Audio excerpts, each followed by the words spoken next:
This channel does not promote any violent, harmful, or illegal activities. All content provided by this channel is meant for an educational purpose only.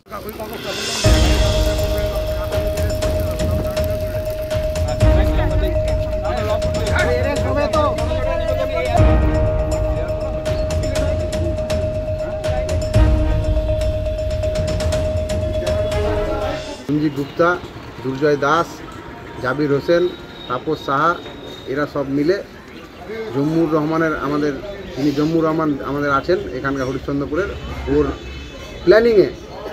প্ল্যানিংয়ে ওর নির্দেশে এগুলো সব এরা কালকে তাণ্ডব চালিয়ে গেছে আমার দোকানে।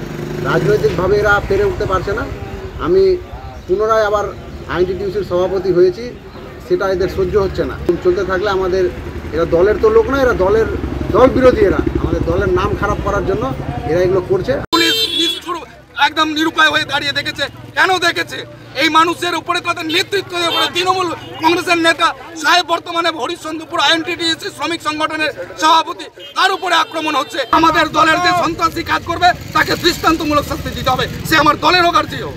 কি চাইছেন এখন আপনারা? আমরা অবিলম্বে তাদের অ্যারেস্ট চাইছি, আমরা শাস্তি চাইছি। গোষ্ঠী কন্দল আমরা জানি না, আমরা গোষ্ঠী কন্দল বুলবুলের আছে না তজমুলের আছে, আমরা গোষ্ঠী কন্দল জানি না।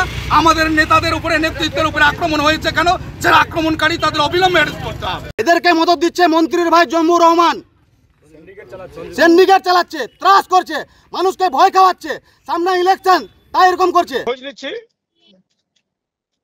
যে কোনো ব্যাপারটা একটা খোঁজ নিচ্ছি।